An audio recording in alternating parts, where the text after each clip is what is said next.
চীনের পথে প্রধানমন্ত্রী শেখ হাসিনা, প্রাপ্তির অনেক প্রত্যাশা, অবকাঠামো, যোগাযোগ, জ্বালানি সহ বিভিন্ন বিষয়ে সই হবে 22 সমঝোতা। আবারও হঠাৎ অসুস্থ হয়ে হাসপাতালে খালেদা জিয়া, চলছে চিকিৎসকদের পর্যবেক্ষণ, সুস্থতার জন্য দলের পক্ষে দোয়া কামনা। ব্রহ্মপুত্র, ধরলা, তিস্তা সহ 16টি নদ নদীর পানি বাড়ছেই, কুড়িগ্রাম সহ আশেপাশের জেলাগুলোতে চরম দুর্গতি, ঝুঁকিতে বন্যা নিয়ন্ত্রণ বাঁধ। দেখছিলেন সংবাদ শিরোনাম, এবারে বিস্তারিত। চীনের উদ্দেশ্যে ঢাকা ছেড়েছেন প্রধানমন্ত্রী শেখ হাসিনা।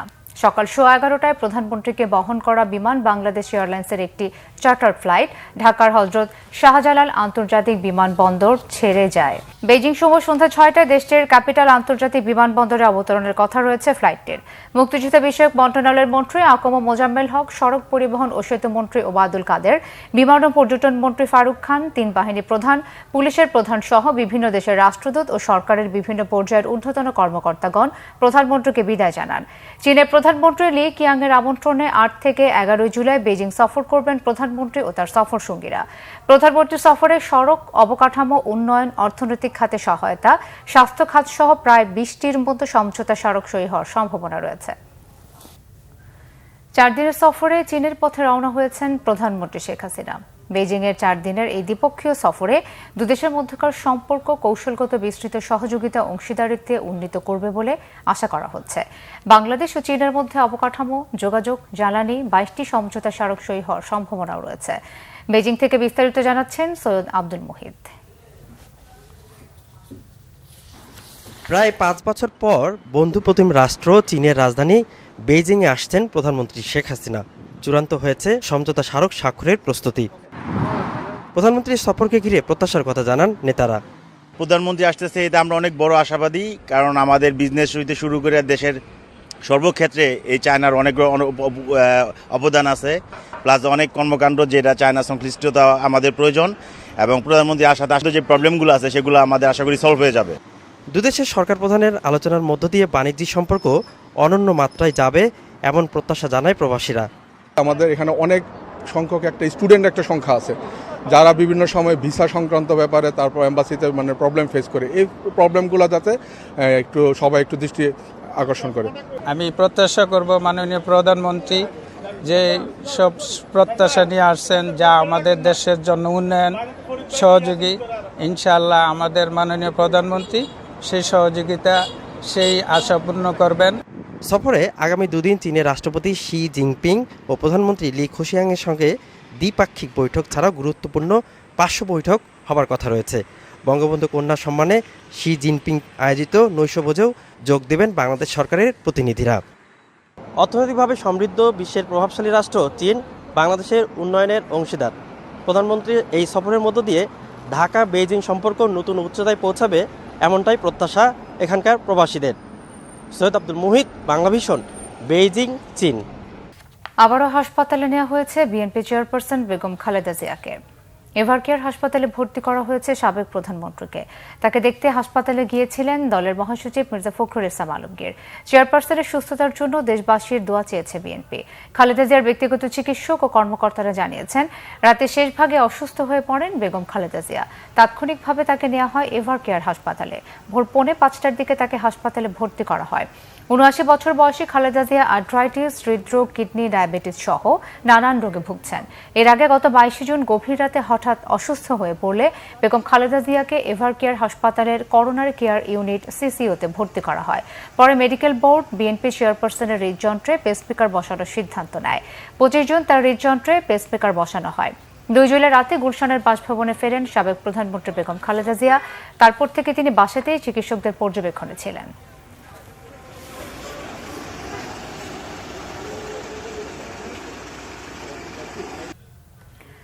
আজও বাংলা ব্লকড কর্মসূচি পালন করবে কোটা বিরোধী শিক্ষার্থীরা। শাহবাগ থেকে ফার্মগেট পর্যন্ত এই কর্মসূচি পালনের কথা রয়েছে তাদের। এরই মধ্যে ঢাকা কলেজের সামনে জড়ো হয়েছেন আন্দোলনকারীরা। দর্শক, এই খবর সংগ্রহে সেখানে আছেন আমাদের রিপোর্টার ফরুক বাবু। সরাসরি কথা বলবো তার সাথে। বাবু, আন্দোলনকারীরা কি বলছেন আর সেখানকার পরিস্থিতি কেমন দেখছেন? মিথিলা, আপনি জানেন সরকারি চাকরিতে বৈষম্য দূর করার জন্য শিক্ষার্থীরা তারা দীর্ঘদিন ধরে আন্দোলন করে আসছে। সেই আন্দোলনের ধারাবাহিকতায় তারা সরকারের তরফ থেকে কোনো ধরনের সাড়া না পেয়ে তারা গতকাল সারা রাজধানী এবং চিটাগাংয়ের বিভিন্ন এলাকা তারা অবরোধ করে অচল করে দিয়েছে এবং গতকাল রাজধানীটা সম্পূর্ণ অচল অবস্থা বিরাজ করেছিল। সেই ধারাবাহিকতা তাদের দাবি আদায়ের লক্ষ্যে, যে সরকারি চাকরিতে কোটা বাতিলের সেই দাবির আদায়ের লক্ষ্যে আজও তারা মাঠে নামার ঘোষণা দিয়েছে। সেই কর্মসূচি পালন করতে ইতিমধ্যে ঢাকা কলেজের সামনে ঢাকা কলেজের শিক্ষার্থীরা বৈষম্য বিরোধী ছাত্র আন্দোলনের ব্যানার নিয়ে তারা এখানে অবস্থান করছেন। তারা দুপুর 2:30টা নাগাদ তারা বলেছে যে তারা মূল সড়কে যেয়ে নিউ মার্কেট সহ সায়েন্স ল্যাব এলাকা তারা অবরোধ করে দিবে তাদের দাবি আদায়ের লক্ষ্যে। এবং সেই সাথে আসলে এই দাবির বিষয় নিয়ে ইতিমধ্যে সরকার প্রধান থেকে শুরু করে সরকারের অনেক মন্ত্রী কথা বলেছেন। তারা বলছেন যে যৌক্তিকতা, কোটা আন্দোলনের যৌক্তিকতা নেই। সেই বিষয় নিয়ে আসলে এইখানে ঢাকা কলেজের সমন্বয়কের সাথে আমরা কথা বলবো। আসলে আমাদের সরকার প্রধান যে বলেছে যে কোটা আন্দোলনের যৌক্তিকতা নিয়ে প্রশ্ন তুলেছে, সেই বিষয় নিয়ে আসলে আপনাদের ব্যাখ্যা রয়েছে কিনা? আসলে আমরা ছাত্র সমাজ মনে প্রাণে আশা করেছিলাম মাননীয় প্রধানমন্ত্রী এমন একটি কথা বলবেন যেন ছাত্র সমাজ খুশি হয়ে যায়, কিন্তু গতকাল উনি যে বক্তব্য দিয়েছেন ছাত্র সমাজ দারুণভাবে হতাশ হয়েছে। আমরা বলতে চাই 2018 সালে ছাত্র সমাজের যুক্তিক আন্দোলনের প্রেক্ষিতে মাননীয় প্রধানমন্ত্রী কোটা বাতিল করেছিল, কিন্তু সেক্ষেত্রে আমরা শুধু প্রথম এবং দ্বিতীয় শ্রেণীতে কোটা সংস্কার চেয়েছিলাম, কিন্তু মাননীয় প্রধানমন্ত্রী সেক্ষেত্রে কোটা বাতিল করেছে। বর্তমান সময়ে 56% কোটা অবশ্যই অযৌক্তিক। এই অযৌক্তিক দাবি, এই অযৌক্তিক কোটা অবশ্যই বাতিল করতে হবে। ছাত্র সমাজের যে চলমান আন্দোলন যতদিন না পর্যন্ত প্রথম, দ্বিতীয়, তৃতীয়, চতুর্থ শ্রেণীতে বৈষম্যমূলক, নিপীড়নমূলক যে কোটা আছে, অযৌক্তিক কোটা আছে, বাতিল না করা হবে। শুধুমাত্র কেবলমাত্র বিশেষ চাহিদা সম্পন্ন ব্যক্তি ও ক্ষুদ্র গোষ্ঠী অর্থাৎ প্রতিবন্ধী ছাড়া আর কোনো কোটাই ছাত্র সমাজ আমাদের যে বিগত দিনে যে বক্তব্য ছিল যে প্রতিবন্ধী ছাড়া আর কোনো কোটা প্রয়োজন নেই, এবং আমরা কোটা বিরোধী আন্দোলনে নারীদেরকে অবস্থান করতে দেখেছি এবং তারাও বলেছে যে নারী কোটার প্রয়োজন নেই, কারণ নারীরা এখন থেকে অগ্রসরে যে ভূমিকা পালন করছে তাদের শিক্ষাক্ষেত্র থেকে শুরু করে চাকরি ক্ষেত্রে সকল ক্ষেত্রে। তো এই বিষয়ে কোটা প্রথার বিষয়ে দেশের শিক্ষার্থী সমাজে ছাত্ররা তারা এটা সম্পূর্ণ ঘোর বিরোধিতা করে আসছে এবং সেই যৌক্তিকতা নিয়ে তারা আজও রাজধানী সহ দেশের বিভিন্ন বিভাগীয় শহরে তারা অবরোধ কর্মসূচি পালন করবে। মিথিলা, এই ছিল সর্বশেষ ঢাকা কলেজ থেকে কোটা বিরোধী শিক্ষার্থীদের অবস্থান নিয়ে তথ্য। বাবু, আপনাকে ধন্যবাদ। আওয়ামী লীগের সাধারণ সম্পাদক ওবায়দুল কাদের বলেছেন, কোটা আন্দোলনে বিভাজনের রাজনীতি ঢুকে গেছে, তবে আন্দোলনের গতিবিধি পর্যবেক্ষণ করে সময় মতো প্রয়োজনীয় ব্যবস্থা নেওয়ার ইঙ্গিত দেন তিনি। ওবায়দুল কাদের আরও বলেন, কোটা থাকবে কি থাকবে না সে বিষয়ে সিদ্ধান্ত নেবে আদালত। সবারই উচিত আদালতের রায়ের জন্য অপেক্ষা করা। রাজধানীর ধানমন্ডিতে আওয়ামী লীগের সভাপতি রাজনৈতিক কার্যালয়ে সাংবাদিকদের সাথে কথা বলেন দলটির সাধারণ সম্পাদক ওবায়দুল কাদের। কথা বলেন কোটা আন্দোলন ইস্যুতে। ওবায়দুল কাদের বলেন, জনদুর্ভোগ হয় এমন কর্মসূচি সবার এড়িয়ে চলা উচিত। পৃথিবীর কোথাও আদালতের রায়ের বিরুদ্ধে আন্দোলন হয় না জানিয়ে কাদের আরও বলেন, চাকরির কোটার বিষয়ে আদালতের সিদ্ধান্তের জন্য অপেক্ষা করতে হবে। সার্বজনীন পেনশনের বিরুদ্ধে দেশের বিশ্ববিদ্যালয়গুলোর চলমান আন্দোলন প্রসঙ্গেও কথা বলেন আওয়ামী লীগের সাধারণ সম্পাদক।